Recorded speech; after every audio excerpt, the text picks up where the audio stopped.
Hello and welcome to North of 48. It is December the 7th, soon to be December the 8th. It's minus 9 Celsius where I am right now. Last night it was minus 30. The night before we had winds of minus 40 to minus 50 Celsius. Even in Fahrenheit, it's extremely cold since minus 40 Celsius is the same as minus 40 Fahrenheit. So she's been cold, but we're warming up. Daytime temperatures today were minus 3. So yay! And the roads are slick, and of course they're going to freeze overnight. But let's talk about some world events. The one that really piqued my interest was that Germany arrests 25 accused of plotting a coup. 25 people were arrested in raids across Germany on suspicion of plotting to overthrow the government. The information I'm getting is from BBC News. Are they a legit news organization? They used to be very fine. However, nowadays, but I think this is true. So a man named Henrik the 13th from an old aristocratic family is alleged to have been central to the plans.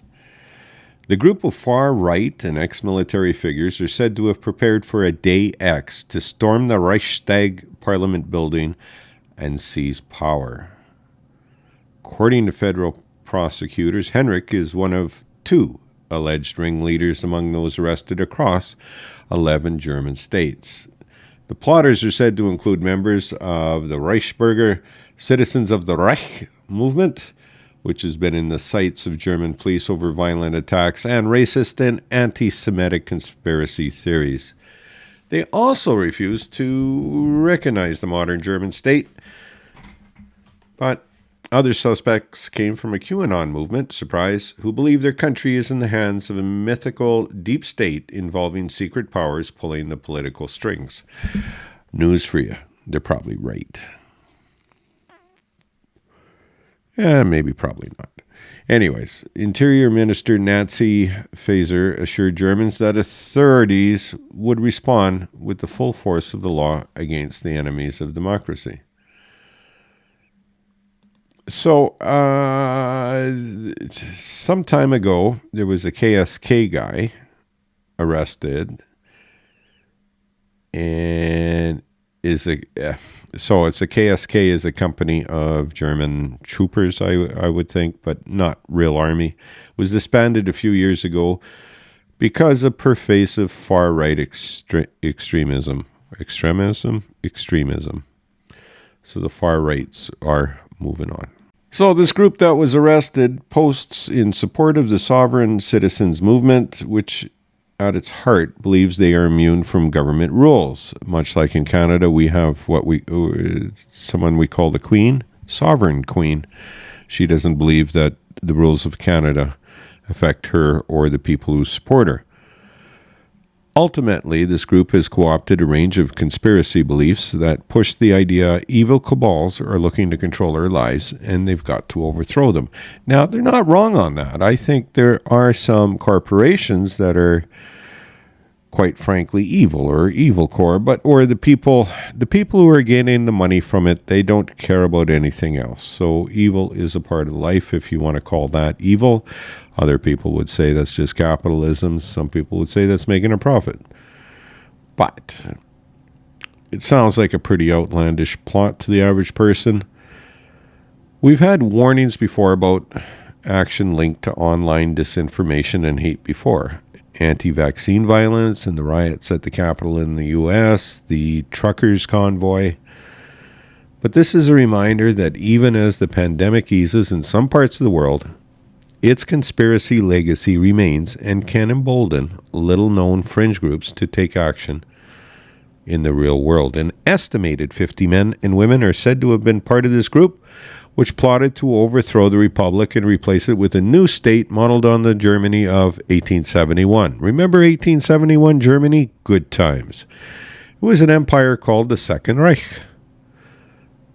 Not the Third Reich, but the second one, the one that came before the third one. We don't yet have a name for this group, said a spokeswoman for the federal prosecutor's office. The Interior Minister said it was apparently made up of an organization council and a military arm. On last Wednesday, dawn raids are described as one of the biggest anti-extremism operations in modern German history. 3,000 officers took part in 150 operations in 11 of Germany's 16 states, with 2 people arrested in Austria and Italy. Almost half of the arrests took place in southern states of Baden-Württemberg and Bavaria. More than 1 in 5 Reichsbürger are thought to be based in the southwestern state of Baden-Württemberg alone. The Justice Minister Marco Buschmann tweeted that a suspected armed attack on constitutional bodies was planned, and said that the investigation would peer into the abyss of a terrorist threat from the Reichsbürger scene. So who are the Reichsbürger? Well, they're citizens of the Reich, they say, and they reject Germany's modern democracy and refuse to pay taxes. Once seen as harmless cranks, they are very active and pose a high level of danger, says the BFV intelligence chief Thomas Haldenweg. Last year, they numbered some 21,000, but they have since grown significantly. 10% are thought to be violent, and anti-Semitic and conspiracy theories are widespread. They've been trying to plot a violent coup since November of 2021, and members of its council had since held regular meetings. They established plans to rule Germany with departments covering health, justice, and foreign affairs, the prosecutor said. Members understood they could only realize their goals by military means and violence against state representatives, which included carrying out killings. Investigators are thought to have got wind of the group when they uncovered a kidnap plot last April involving a gang who called themselves United Patriots. They were also part of the Reichsbürger scene and allegedly planned to abduct Health Minister Karl Lauterbach, while also creating civil war conditions to bring about an end to Germany's democracy. A former far-right AfD member of the lower house of parliament, the Bundestag, is suspected of being part of the plot and being lined up as the group's justice minister. Brigitte Malsack-Winkelmann, who was among the 25 people arrested, returned to her role as a judge last year, and a court has since turned down attempts to dislodge her. Prominent lawyer was penciled in to handle the group's foreign affairs with 71-year-old Henrik XIII as leader. The public prosecutor, General Peter Frank, said Henrik was among the suspects whom investigating judges had asked to be held in custody. Henrik styles himself as a prince and comes from an old and noble family known as the House of Rios, not Rus, but Rios, which ruled over parts of the modern eastern state of Thuringia until 1918. Descendants still own a few castles, and Heinrich himself is said to have a hunting lodge at Bad Laubenstein in Thuringia.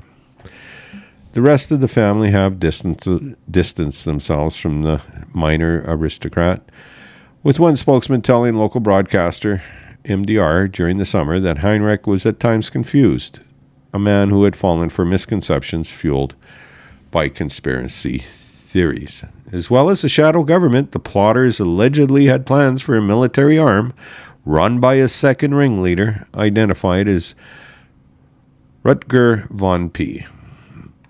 This group is made up of active and former members of the military, officials believe, and included ex-elite soldiers from special units. The aim of the military arm was to eliminate democratic bodies at local level, prosecutors said. Rutger von P. is suspected of trying to recruit police officers in northern Germany and of having an eye on army barracks too. These bases were all inspected for possible use after the government was overthrown, officials said. One of those under investigation had been a member of the Special Commando Forces, and police searched his home and his room at the Graf Zeppelin military base. The Germans have such great command of the language and the way they came up with stuff. Zeppelin, Graf. Anyways, another suspect has been identified as Vitaly B., a Russian woman. who was asked to approach Moscow on Heinrich's behalf. The Russian embassy in Berlin said in a statement it did not maintain contacts with representatives of terrorist groups and other illegal entities. Several violent attacks have been linked to Germany's far right in recent years. In 2020, a 43-year-old man shot dead 9 people of foreign origin in the western town of Hanau. And a Reichsbürger member was jailed for killing a policeman in 2016. The movement is estimated to have as many as 21,000 followers, of whom around 5% are considered to belong to the extreme right. Now, if I remember right, somebody else tried this. Who was it? It was 1924, and it was Hitler. He was arrested after the beer hall push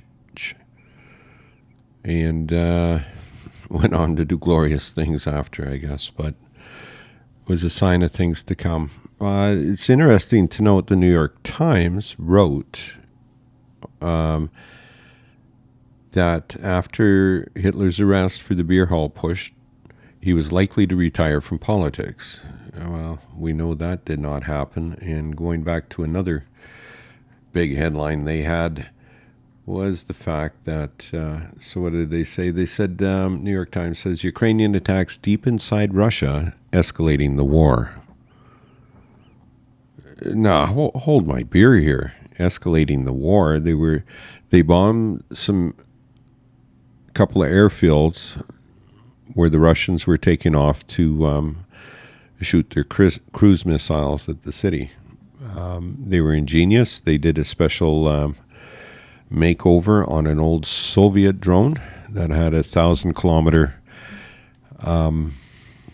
mileage, or they could go up to 1,000 kilometers, and they hit 2 airfields. And New York Times is saying they're escalating it. I think the escalation came when the Russians started firing 80 missiles into willy-nilly into Ukraine. And I did not hear anything in the media today about this being the anniversary of Pearl Harbor. It seems to be forgotten. I would think there would be more out there. There's baseball signings. There's Zelensky being Person of the Year, and rightly so. He is. He helped save his country so far. World Cup. But what happened to the Pearl Harbor? Doesn't seem to be any reference, and precious little was found in a Google search 81 years ago, and it was the incident that helped push America into World War II. So let's talk a little bit about the 288th day of the Russian invasion into Ukraine and the theater of war. It is a theater, isn't it? Vladimir Putin has admitted Russia's war in Ukraine could turn into a long-term process as he sought to defend an invasion in which Russian troops have been forced to retreat, and even air bases deep inside Russia have come under attack. So according to the Defense Intelligence Update of December 7th, update on Ukraine, Russia has recently started extending defensive positions along its international border with Ukraine and deep inside the Belgorod region. On the 6th of December, the governor of Belgorod announced he was establishing local self-defense unit. Trench digging has been reported in Belgorod since at least April of 2022, but new constructions are probably more elaborate systems designed to rebuff mechanized assault, tanks and that. There is a realistic possibility that the Russian authorities are promoting defensive preparations within internationally recognized Russian territory to burnish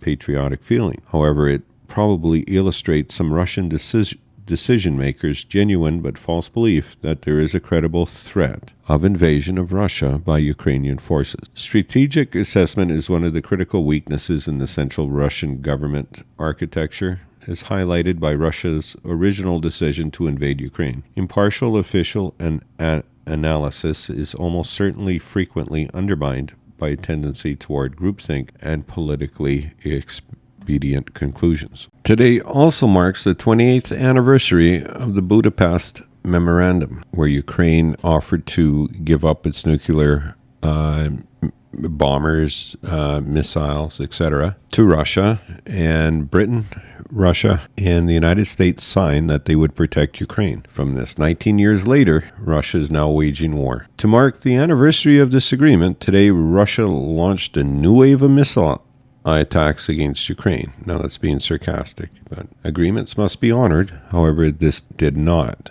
Now in 1989, there were gentle revolutions, as they call it, such as Solidarity in Poland and the Velvet Revolution in Czechoslovakia that brought down communist regimes. And that was while Gorbachev was trying to make a kinder, gentler communism, glasnost, perestroika, reconstruction. So they decided to be free of the Russian yoke. Ukraine, the Soviet Union's second largest republic, lacked a unified national opposition. Yet, on December 1st, 1991, more than 90% of Ukrainians voted in support of independence. Boris Yeltsin, who was president at the time, he had been elected president of Russia in June and had stopped the tank and the warmongers from taking over the government. He had assumed that even if the USSR was dissolved, Ukraine would remain attached to Russia. When a Ukrainian journalist criticized his reluctance to let go of the republic, the Kremlin press secretary snapped, "You don't want to live with Russia in a union?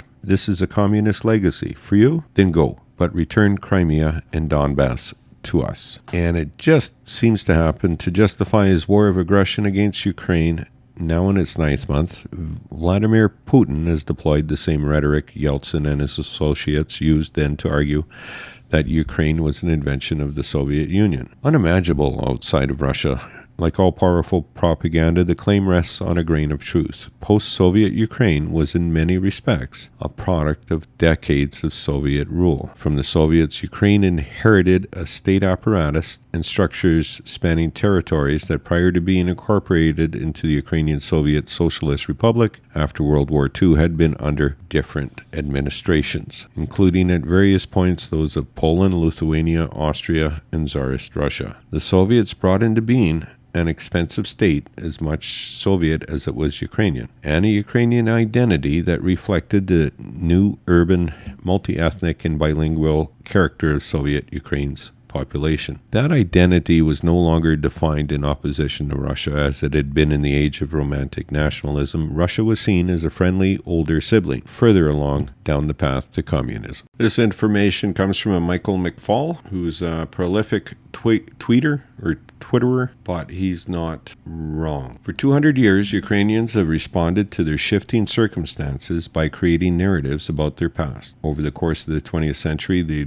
declared independence 5 times: in 1918 in Lviv and Kiev, in Transcarpathia in 1939, again in Lviv in 1941, and Kiev in 1991. Each time they needed not only to recreate a Ukrainian state, but also to redefine a Ukrainian nation. What the nation should look like was by no means self-evident. 19th century Ukrainian nationalists, for instance, had disagreed about what made Ukrainians distinctive and whether Poles or Russians posed a greater threat to Ukrainian identity. Among Ruthenians alone, there were no fewer than 5 different orientations. During World War II, some Ukrainians put their faith in Nazi Germany, while others reckoned their chances of achieving some form of statehood would be higher under Soviet rule. New divisions surfaced after 1991 between Eastern Ukrainians who remained attached to post-Soviet Russia and Western Ukrainians who looked to the West rather than to Moscow. The Russo-Ukrainian War is the latest bloody stage both in the Soviet Empire's unfinished collapse and this long history of Ukrainian nationalism.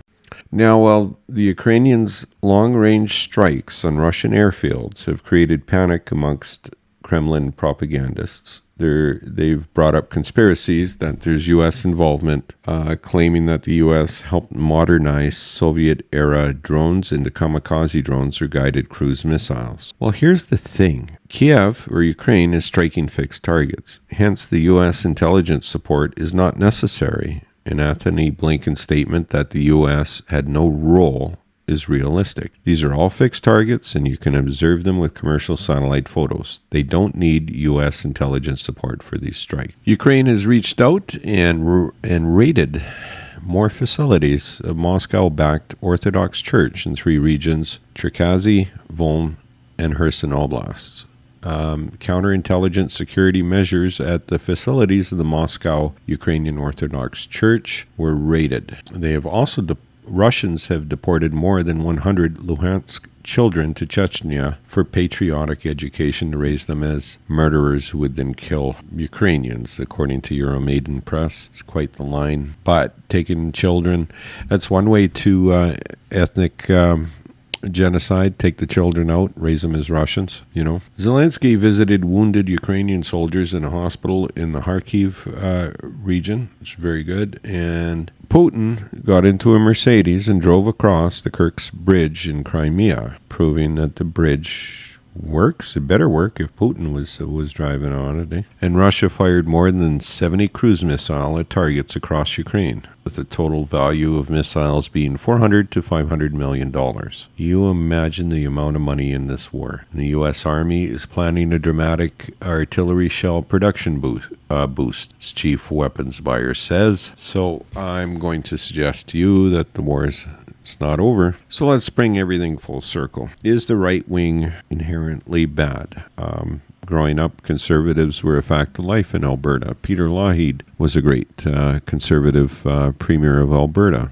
He was well liked. I think the present premier of Alberta, who's very right on the spectrum, thinks he's a socialist, and he was not. He was a conservative, and he conserved, like you should do. I'm having a problem with, especially it seems to be coming from the right wing, where, okay, we're going to set up a shadow government or a puppet government, just like in the United States. People trying to do that. In Europe, the right wing seems to be spreading, and the left wing is especially over Ukraine, is bent so far back they're kissing the ass of the guys on the right. I'm really having a hard time seeing how I can have a different view to these guys, or I can't see these guys' views. I think Ukraine did not deserve a war with Russia. I think Russia brought this on. I think Putin is to blame. It's simple as that. He's the one who gave the order to go.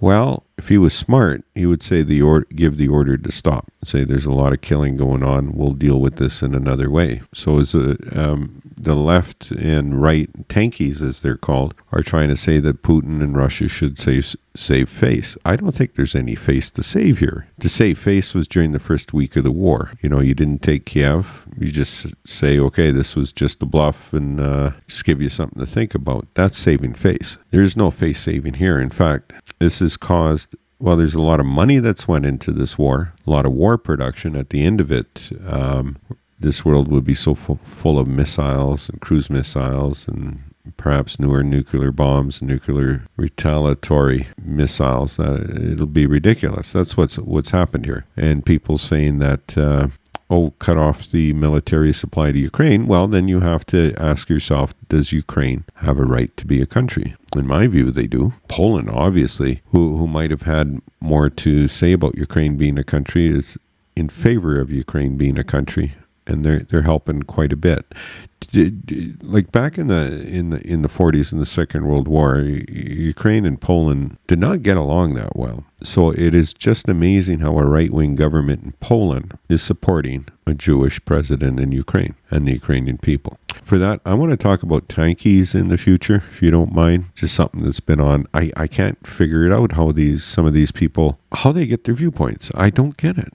But I mean, that's the beauty of discovering, right? And so we'll discover together. We'll hear from a few tankies and see if we can parse what they're saying. In the meantime, you stay warm and take care. This has been North of 48. Bye.